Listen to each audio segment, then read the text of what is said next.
እቺ በውጊያ ላይ ያለች ቤተክርስቲያንና አሸናፊዋ ቤተክርስቲያን ይሏታል። ዘ ሚሊታንት ቸርች ተዋጊዋ፣ ዘ ቪክቶሪየስ ቸርች አሸናፊዋ። ተዋጊዋ የቷ ናት? ይሄው እኔና እናንተ የምንኖርባት ከእኩያት ፍትወታት ጋር ከኃጢአት ጋር እየተጋደልን የምንኖርባት ካላውያን ነገስታት ከአረማውያን ጋር በውስጥ ካሉ በውጭ ካሉ ከሃዲያን ጋር በውስጥ ካሉ መናፍቃን ጋር የምንታገልባት የትኞቹ ናቸው እነዚህ የማይታዩ ካላችሁኝ፣ አንደኛ በደስታ የተሰበሰቡ አእላፋት መላእክት። ወገኖቼ አብረውን ይኖራሉ ግን አናያቸው። ከኛ ጋር ናቸው ግን አናያቸው። በደስታ የተሰበሰቡ መላእክት በዕለተ እሑድ የተፈጠሩ አሁን የማይበድሉ አንድ ጊዜ እንደተፈጠሩ የሆኑ የማይባዙ እነዚህ በደስታ የተሰበሰቡ አእላፋት መላእክት የማይታዩ ናቸው። አንድ ሁለተኛ በአጸደ ነፍስ በገነት ያሉ ቅዱሳን ጻድቃን ንጹሃን እግዚአብሔር ያሳያችሁ ከፍጥረት መጀመሪያ ጀምሮ እስካሁኗ ቅጽበት የተጨመሩ እጅግ በርካታ የሆኑ እነዚህ በአጸደ ገነት ያሉ የማይታዩ ናቸው። ሁለት ሶስተኞቹ በብሔረ ሕያዋን ያሉ ሞትን ያልቀመሱ እንደነ ሄኖክ እንደነ ኤልያስ ያሉ እነዚህ ማይታዩ። አራተኞቹ በብሔረ ብፁዓን ያሉ ከወንጌላውያን እንደነ ቅዱስ ማቴዎስ ከባሕታውያን እንደነ አባ ዞሲማስ ያሉ ያዩአቸው ሺህ ዓመት ሲሞላቸው የሚታደሱ ኃጢአት ያልሰሩ በብሔረ ብፁዓን የሚኖሩ እጅግ በርካታ ቅዱሳን አሉ ግን የማይታዩ። ደግሞስ በገጸ መሬት የሚኖሩ ከኔና ከናንተ ጋር የሚኖሩ ግንስ ወገኖች እኔና እናንተ ማናያቸው ቅዱሳን አሉ። እየኖሩ አብረውን ግን አናያቸው። አብረው ጉባኤ ይሳተፋሉ ግን አንመለከታቸው። ምናልባት በአንድ መቅደስ አብረን እናስቀድሳለን ግን አንረዳቸው። ከገጸ መሬት የተሰወሩ ስውራን አሉ። እንደማን ያሉ? ለበዓል ያልሰገዱትን 7,000 ሰዎች ለኔ ያስቀርቻለሁ እንዳለ እግዚአብሔር ያስቀራቸው ሰዎች አሉ። ምዕመናን እኔና እናንተ እኮ እርስ በርሳችን እየተያየን እኮ ነው ተስፋ የቆረጥ ነው። እናንተ እኛ እናንተን እያየን ነው። የማይታዩ እዚህ መቅደስ ውስጥ አሉ። እኔ ሰምቻለሁ። አንዲት እህቴ ነግራኛለች። ታማሚ ናት። እዚህ ኪዳነ ምሕረት ደጅ ትጠናለች። አይቻቸው አላውቅም እዛ ገዳም አለች። ፊት ለፊት የመጡ አለች። ወይ እንዴት ያምራ ግርማ ሞገሳቸው፣ እስኪ ልሳለም ብዬ ቀረብ አልኩ አለች።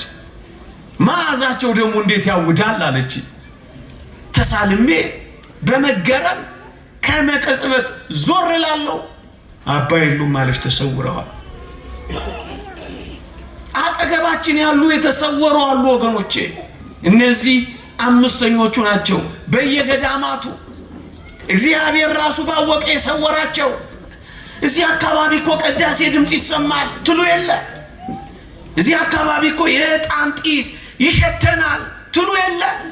እግዚአብሔር የሰወራቸው በገጸ መሬት ያሉ ስውራን አሉ።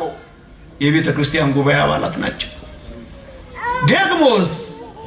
ደግሞስ ከሰው ተለይተው የሚኖሩ ግሁሳን የሚባሉ ደግሞ አሉላችሁ። ሰው ማያቸው ጤዛ ልሰው ደንጋ ተንተርሰው ድምፅ አራዊት ታግሰው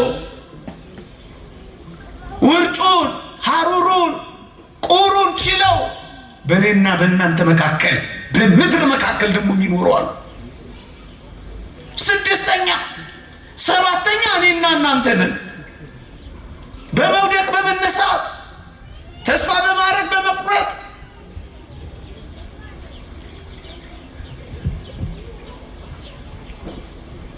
በመበርታት በመድከም የምንኖር እኔና እናንተ ደግሞ አለን። እዩ ስድስቱ አይታዩም፣ ሰባተኛዋ ብቻ ትታያለች፣ እኔና እናንተ። ለዚህ ነው 80% ማትታየናት ያሉት ሊቃውንቱ። የምትታያለችማ ግን አንዲት ናት፣ የቤተ ክርስቲያን አካል ናት፣ የቤተ ክርስቲያን ጉባኤ ናት። አንድ ሁለተኛዋስ ተዋጊዋና ተጋድሎዋን ያልጨረሰች፣ ያችኛዋስ አሸናፊዋ ቤተ ክርስቲያን ናት፣ ሴጣንን ያሳፈረች፣ የዘንባባ ዝንጣፊ ይዛ እየዘመረች ያለች፣ ዙፋኑን የከበበች፣ ከድካሟ ያረፈች፣ መከራ ብትቀበል መከራውን ድል የነሳች የአሸናፊዋ ቤተ ክርስቲያን በላይ ያለች፣ ድል የነሳች። ድል ለነሳው በቤቴ አምድ እንዲሆን አደርገዋለሁ፣ ድል ለነሳው መናን እመግበዋለሁ፣ ድል ለነሳው በዙፋን ያስቀምጠዋለሁ እያለ የተናገረላቸው ድል የነሱ የበኩራት ማህበር፣ ድል የነሱ የመስተጋድላን ሀገር የቤተ ክርስቲያን ጉባኤ ናት፣ ግን በሰማይ አለች። ሶስተኛዋ አይነቷስ የላይኛዋና የታችኛዋ ትባላለች። የታችኛዋ እኛ ምንኖርባት፣ የላይኛዋስ ከመሠዊያው ስር ያለች ዙፋኑን የከበበች እሷ በላይ የምትኖር ልቧን ያሳረፈች። እኛስ ልቦናችንን ወደ ሰማይ መንገድ ያቀና ከዛሬ ነገ እንሄዳለን ብለን ተስፋ ያደረግን ሙሽራችንን የምንጠባበቅ በታች ያለን ግንስ አንዲት ቤተ ክርስቲያን ነች። የማትቆረጥ የማትፈለጥ የማትለያይ አንዲት ቤተ ክርስቲያን። ወገኖቼ ቤተ ክርስቲያን የክርስቶስ አካል ናት። መጽሐፍ ቅዱስ እንዲህ ይላል፣ አካሏ ስለሆነች ቤተ ክርስቲያን ይላል። ጉባኤ፣ ይሄ ጉባኤያችን አሁን የዘረዘርኩላችሁ ሰባቱ የቤተ ክርስቲያን ጉባኤ የክርስቶስ አካል ትባላለች። አካለ ክርስቶስ ትባላለች። ክርስቶስ ራሷ የሆነላት እሷ አካል የሆነች በውስጧ የምንኖር እኛ ደግሞ ሕዋሳት ብልቶች የምንባለን።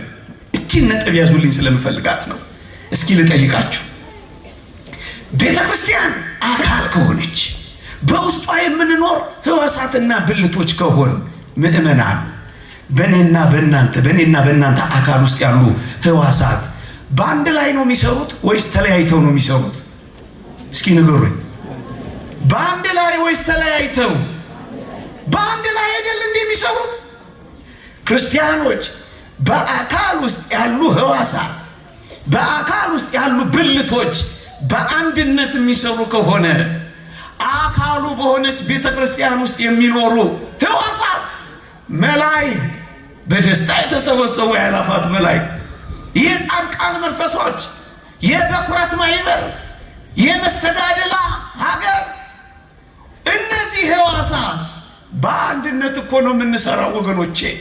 እደግመዋለሁ፣ በአንድ አካል ላይ ያሉ ሕዋሳት በአንድ ላይ የሚሰሩ ከሆነ ቤተ ክርስቲያን ውስጥ የሚኖሩ በሰማይ ይኖሩ በምድር አሸናፊ የሆኑ ተዋጊ፣ በላይ ይኖሩ በታች አንድ ላይ ነው የምንሰራው፣ አንድ ላይ ነው የምንኖረው። ሕዋሳት ተለያይተው የማይሰሩ ከሆነ ምእመናን በቤተ ክርስቲያን ያለን አሁን የጠቀስኩላችሁ በሙሉ በአንድነት ነው የምንሰራው፣ አንድ ላይ ነው። ለዚህ ነው በደስታ ወደ ተሰበሰቡ ወደ አእላፋት መላእክት ደርሳችኋል። ከመላእክት አገር ከመላእክት ሕይወት እየገባን እኮ ነው ምእመናን። ለዚህ እኮ ነው ስብሐት ለእግዚአብሔር በሰማያት ወሰላም በምድር ስምረቱ ለሰብእ አብረን በቤተልሔም የዘመርነው አብረን መሆን እኮ ስለጀመርን ነው። አብረውን አሉ፣ አብረን ወደ ጻድቃን መንፈሶች ደርሳችኋል። አብረን ምእመናን። ይህ ምንኛ ያጽናናል! ይህ ምንኛ ያበረታል! ወገኖቼ አንዳንዶች በሞት ምክንያት ይሄ ግንኙነት የሚቋረጥ ይመስላቸዋል። እደግመዋለሁ፣ ሞቱ እኮ በቃ አበቁ እኮ በቃ የሉም እኮ በቃ ተቋርጧል እኮ በቃ ሊሉን ይከጅላሉ። ወገኖቼ ምንም እንኳን በአጸደ ነፍስ በብሔረ ሕያዋን በብሔረ ብፁዓን ቢኖርም ቅሉ በሞት ምክንያት ቤተ ክርስቲያን የሚቋረጥ አንድነት የላት። በሞት ምክንያት አትቋረጥም። ምዕመናን እስኪ ልጠይቃችሁ፣ በሞት ምክንያት ከክርስቶስ አካልነት ይቋረጣሉ? በሞት ምክንያት ከክርስቶስ ሕዋስነት ይለያያሉ? ሞት የክርስቶስን አካል እንዳቆረጠ የትኛው ሞት ነው የቤተ ክርስቲያንን አካል የሚቆራረጠው? ቤተ ክርስቲያንን ለዚህ ነው በሞት ምክንያት የሚቋረጥ አንድነት የለንም። በሞት ምክንያት አካለ ክርስቶስ እንደማይቆረጥ ምዕመና፣ ለዚህ ነው አብረን የምንለው። እነዚህን በሁለት የመጽሐፍ ቅዱስ ኃይለ ቃላት ላስረዳና ትምህርቴን ወደ ማጠቃለል እንደረደራለሁ። ፀሐይ ላይ ብዙ እንዳላቅ አስቀምጣችሁ የኔታ ምስላሉ ስሙኝ። አብረን መሆናችን፣ አንድ ላይ መሆናችን፣ አንድ ላይ መስራታችን በሞት ምክንያት የሚቋረጥ ሕይወት እንደሌለን ለማስረዳት እነዚህን ጥቂት ነጥቦች ይዋቸው። የመጀመሪያው የእግዚአብሔር ቃል እንዲህ ይላል፣ በአንድ ኃጥእ ንስሐ መግባት በሰማይ ታላቅ ደስታ ይሆናል ይላል ጌታችን። በሞቴ ስሙኝ፣ በአንድ ኃጥእ ንስሐ መግባት በሰማይ ደስታ ይሆናል ይላል። ወገኖቼ አንድ ኃጥእ ንስሐ የሚገባው እኮ በምድር ነው እንጂ በሰማይ አይደለም። እውነት አስብ። በምድር በሚገባው ኃጢአተኛ ምክንያት ንስሐ በሚገባው ኃጢአተኛ ምክንያት በሰማይ ያለችው ጉባኤ ትዘምራለች። እየሰማችሁኝ ነው? ታውቃለች አታውቅም? ታውቃለች። ለዚህ እኮ ነው የምትዘምረው። አንተና እኔ ንስሐ ስንገባ ታውቃለች። ለዚህ እኮ ነው እልል የምትለው። የላይኛ በእኛ መመለሳችን እልል ትላለች። የላይኛ በእኛ መጸጸታችን ትደሰታለች። በአንድ ኃጥእ ንስሐ መግባት በላይ በሰማይ ጉባኤ ደስታ ይሆናል። ለምንድን ነው ደስ ያላቸው?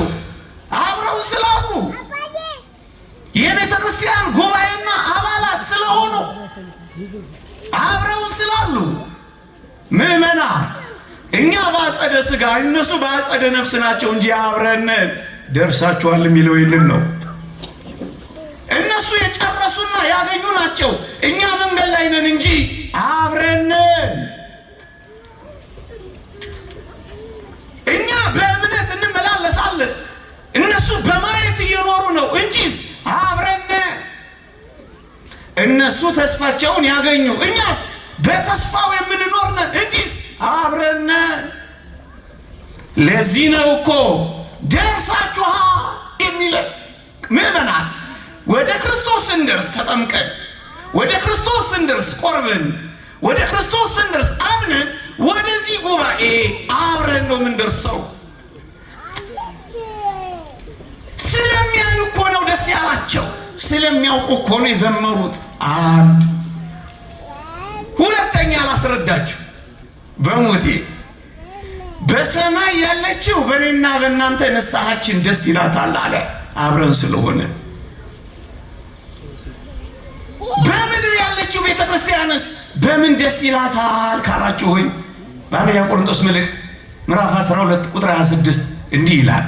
ስሙኝ በሞቴ ከብልቶች አንዱ ቢከብር ይላል፣ ሌሎቹ ብልቶች ከከበረው ብልት ጋር አብረው ደስ ይላቸዋል ይላል።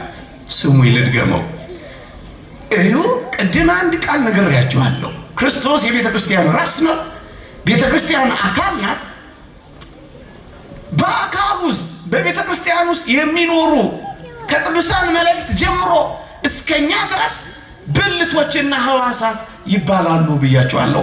የአካሉ ብልቶች ነን ይላል ኤፌሶን መልእክት ምዕራፍ 5 ቁጥር 20። ስለዚህ ከነዚህ የቤተ ክርስቲያን ጉባኤ ከነዚህ የቤተ ክርስቲያን አባላት አንዱ ሲከብር ሌሎቹ አብረው ደስ ይላቸዋል፣ ያኮርፋሉ፣ ደስ ይላቸዋል። ከብልቶቹ አንዱን የከበረው ግን ሌሎቹ ምን ይላቸዋል? አብረው ደስ ይላቸዋል። ምዕመናን ለዚህ እኮ ነው ሰማዕታትን የሰማዕትነት ቀናቸውን ስናከብር ለምንድን ነው በዓላቸውን የምናከብረው? ለምንድን ነው ቆመን የምናጨበጭብላቸው? ለምንድን ነው ፀሐይ የተመታን እልል የምንልላቸው? ለምንድን ነው ቅኔ የምንቀኝላቸው? ለምንድን ነው ከበሮ የምንመታላቸው? የኔና የእናንተ ወንድሞቻችን ናቸው። ከብልቶቹ አንዱ ከብሯላ። ርኩሳት መናፍስት፣ የሰማይ ኃይላት፣ አጋንንት ሰራዊት፣ አላውያን ነገስታትን ድል ስላደረገ ከብልቶቹ ጋር አብሮ ደስ ይላቸዋል። በምድር ያለችው በተጋድሏቸው ጸንተው ሲያሸንፉ ደስ ይላታል። ከብልቶች አንዱ ቢከብር ሌሎቹ ብልቶች አብረው ደስ ይላቸዋል። አብረን እልል እንላለን። ወገኖቼ ይሄ በጣም ቀላል ምሳሌ ልስጣችሁና ነገሩን ግልጽ ላድርግላችሁ። እስኪ ልጠይቃችሁ። ኃይሌ ገብረስላሴ ከ27 ከ28 ጊዜ በላይ ሪከርድ ሰብሯል በሞቴ። ኃይሌ ሲያሸንፍ እኛ አብረን አላሸነፍንም? አሸንፈናል። ኃይሌ ሲያለቅስ አላለቀስንም? አንብተናል። ኃይሌ ኋላ ሲቀር ልባችን ወደ ኋላ አልቀረም፣ ቀርቷል። ኃይሌ ብቻ ሳይሆን ኃይሌ ኢትዮጵያና ኢትዮጵያውያን ስለሆነ ሲታመን ታመናል፣ ሲያነባ አንብተናል፣ ሸብረክ ሲል ወድቀናል። ለምን? አብረን ሮጠናል። እኛ ነዋ ወገኖቼ። አንዳንዶች እንዲህ አይነቱ ሐሳብ ስለማያውቁት እንዲህ አይነት ቅዱሳን መስተጋድላን ሰማዕታት ስናሞገሳቸው፣ ስናከብራቸው፣ ከፍ ስናደርጋቸው እንዳልተቋረጥን ማሳያ መሆናቸው አይገባቸውም። ቅር ይላቸዋል፣ ይበሳጫሉ። እዩ፣ የላይኛዋ በእኛ ንስሐ፣ የታችኛዋ በእነሱ ድል ደስ ይላታል። ብልቶቻችን ናቸዋ። ከብልቶች አንዱ ቢከብር ሌሎቹ ብልቶች ደስ ይላቸዋል። የቤተ ክርስቲያን አባላት እኛ ደስ ይለናል። ስለዚህ እናጨበጭባለን፣ እንዘምራለን፣ ቀናቸውንም እናከብራለን። እንዴ ምዕመናን፣ ኃይሌ ላሸነፈው ምን ነው እኛ ደስታችን ካልን እኮ ኃይሌ ብቻ አይደለም እኛ ምነን እኛን ወክሎ ነው የቆመው። ለዚህ እኮ ነው አፍጥጠን የተመለከትነው። ለዚህ እኮ ነው ሲመጣ አንዳንዶቻችን በትከሻችን ሳይቀር የተሸከምነው።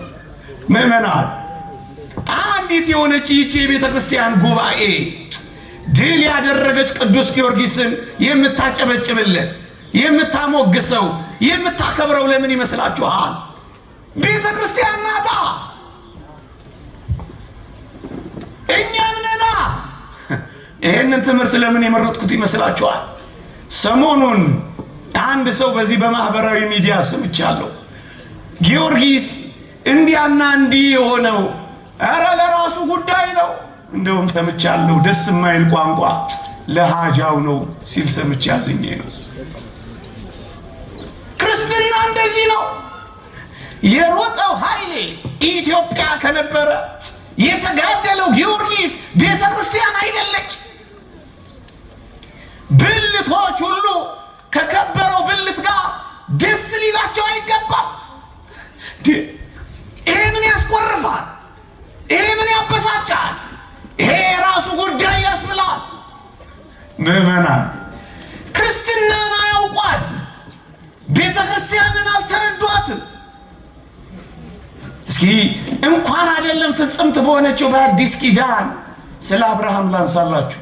አብርሃምን እግዚአብሔር እንዲህ አለው፣ ለበረከቱን የሚባርኩን እባርካለሁ፣ የሚረግሙንም ረግማለሁ። ለበረከቱን ያለው አይደለምን? እንግዲያውስ አብርሃም ለራሱ ጉዳይ ለሃጃው ይመስላችኋል? ለቋንቋው ይቅርታ እንደው ለሱም ልጠይቅለት እንጂ አይደለም።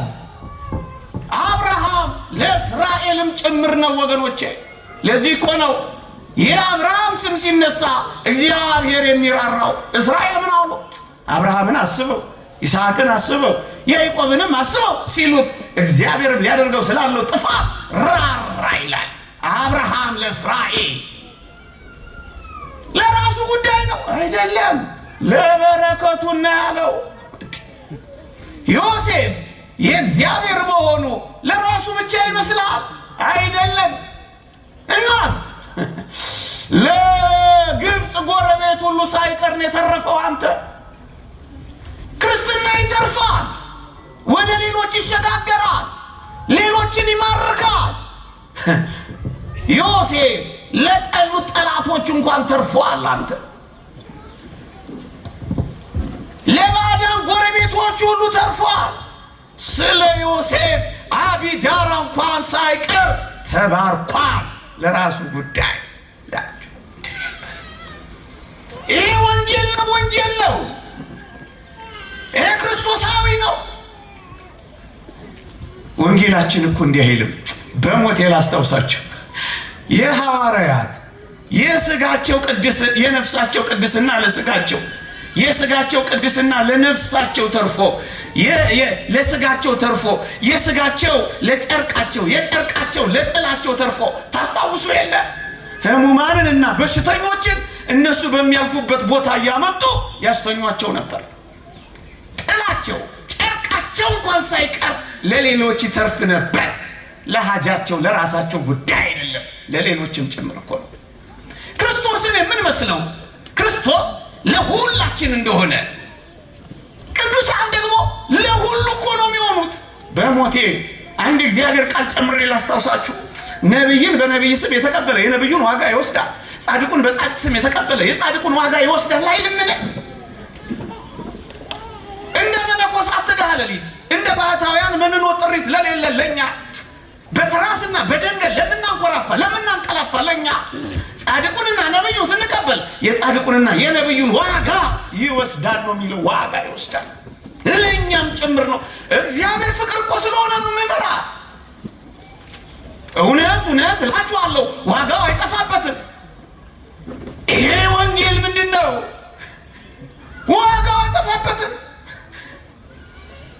ጥልቅ ፍቅር እንደነሱ ባይኖረንም፣ ትጋሃ ሌሊት እንደነሱ ባይኖረንም፣ ጥልቅ ሕይወት እንደነሱ ባንጋደልም፣ ነገር ግን ጥቂት በመንገዳቸው ስለዘከርናቸው ስላገዝናቸው እግዚአብሔር ፍቅር ነው ዋጋቸውን ጥቂት ጥቂት ያካፍለናል።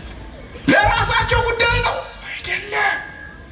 እንዲህ አይነት ምዕመናን ቤተ ክርስቲያን ማለት አሁን ያልኳችሁ ናት። የላይኞቹ በንስሐችን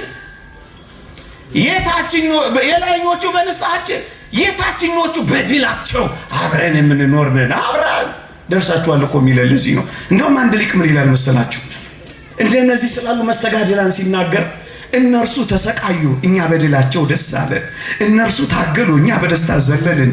የእነርሱ አክሊል የእኛና የቤተ ክርስቲያን አክሊል ሆነን ይላል። ቤተ ክርስቲያን ይቺ ናት ምዕመናን። ለዚህ እኮ ነው የምንመሰክርላቸው፣ ለዚህ እኮ ነው የምናሞግሳቸው። እንኳን በአዲስ ኪዳን ያሉ አስደናቂ ሰማዕታትን ቀርቶ ወገኖቼ፣ ጻድቁ ኢዮብ እንዲህ ይላል። ምን ይላል?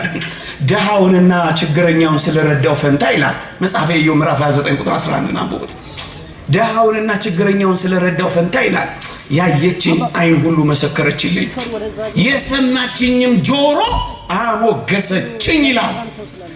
እንጀራን ቆርሶ ስላበላ ውሃን ቀርቶ ስላረካ ያየችው ዓይን ሁሉ አሞገሰችው፣ መሰከረችለት። ወገኖቼ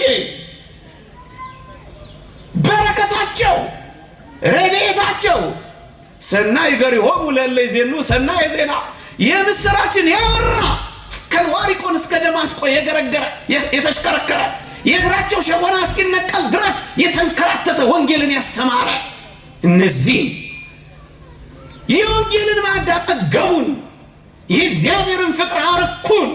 ስለዚህ እናሞግሳቸዋለን፣ ደግሞስ እንመሰክርላቸዋለን።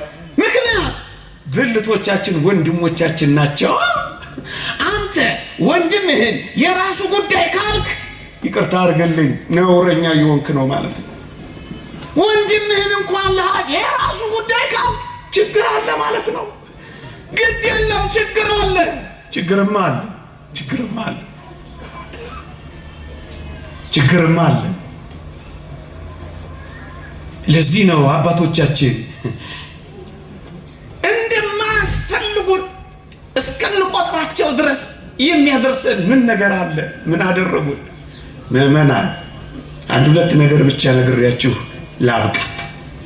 ወገኖቼ እንኳን አይደለም ለኔና ለናንተ ለከበረው ሐዋርያ እስከ ሶስተኛው ሰማይ ለተነጠቀው ቅዱስ ጳውሎስ እንኳን የተሰሎንቄ ምዕመናን ጸሎት ያስፈልገው ነበር። ልድገመው፣ የራሳችሁ ጉዳይ ነው አላላቸው።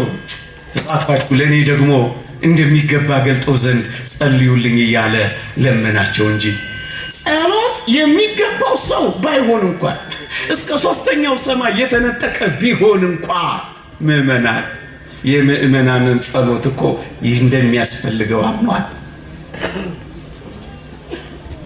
ያስፈልገና የራሱ ጉዳይ የሚባል እኮ አይደለም።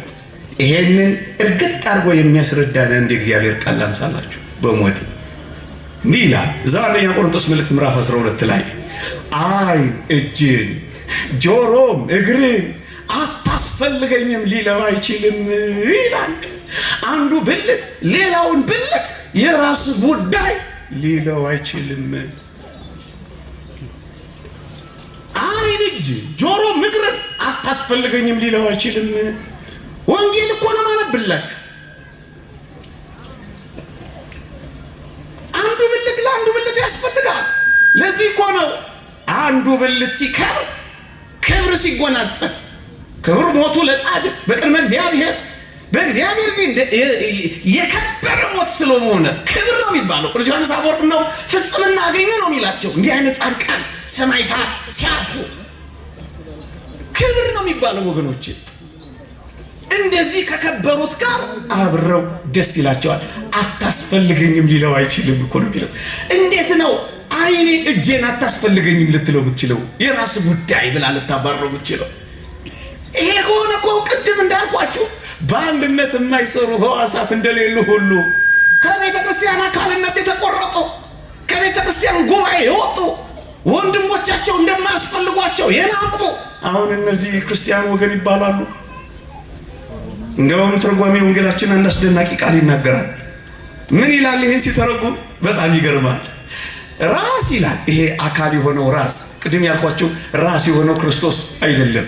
ይሄ አካል የሆነው ራስ ዓይንን አታስፈልገኝም፣ እጅንም ሂድልኝ፣ እግርንም ጥፋልኝ ቢለው ይላል ራስ ሆኖ አይቀጥልም ይላል። ምክንያቱም ዓይን የለም፣ እግርም የለም፣ እጅም የለም። ራስ ሆኖ አይቀጥልም። ምክንያቱም ራስ ስለሆነ ብቻ ቆለል ሲል ጨፍልቀው ይጥሉታል ይላል። ዓይን አይቶ እጅ መክቶ እግር ሄዶ ካላዳነው በቀር ራስ ሆኖ መቀጠል አይችልም። ስለዚህ ለራስ ዓይንም እጅም እግርም ያስፈልጉታል። ማን ነው የራሱ ጉዳይ ብሎ ሊጥለው የሚችለው? ወገኖቼ ቤተ ክርስቲያን ማለት ይችላል።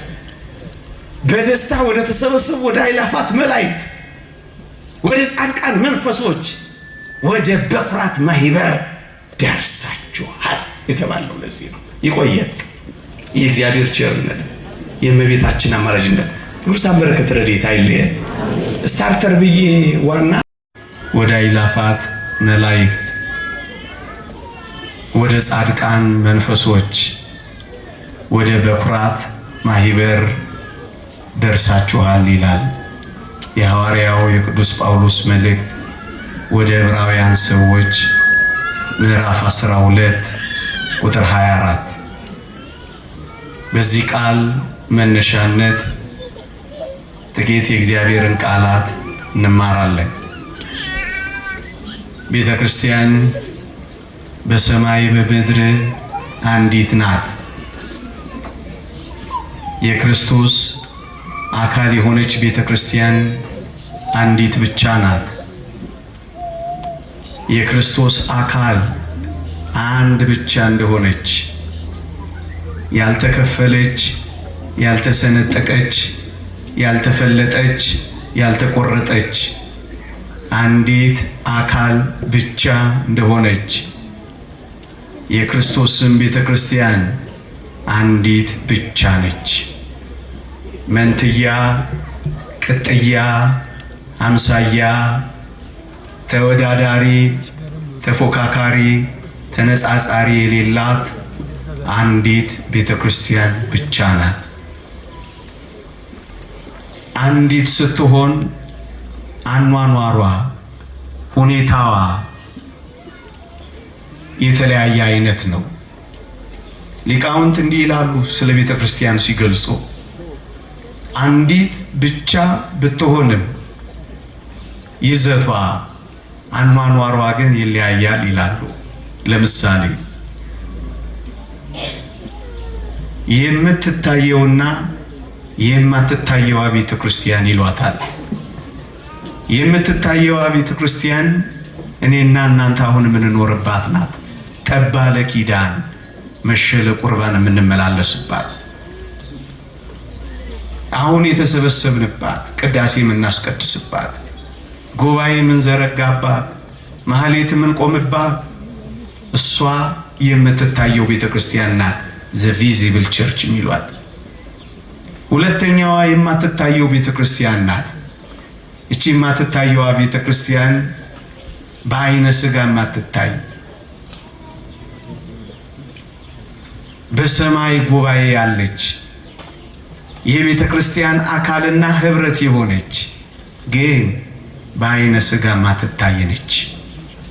እቺ የትኛዋ ናት ካላችሁኝ፣ አሁን በኃይለ ቃሉ በእግዚአብሔር ቃል የጠቀስኩላችሁ ናት። በደስታ ወደ ተሰበሰቡ ወደ አእላፋት መላእክት፣ ወደ ጻድቃን መንፈሶች፣ ወደ በኩራት ማህበር ተብላ የተጠቀሰችው ናት። ድል የነሱ የሰማዕታት ማህበር ያሉባት፣ ያሸነፉ የሐዋርያት ጉባኤ ያለበት እሷ የማትታየው ናት። ወገኖቼ ሊቃውንት ሲገልጹ ምን ይላሉ መሰላችሁ? የምትታየው ቤተ ክርስቲያን ከአጠቃላይዋ ቤተ ክርስቲያን 20% ብቻ ናት ይላሉ። ልድገመው። የምትታየዋ የአጠቃላይዋ ቤተ ክርስቲያን 20% ብቻ ናት።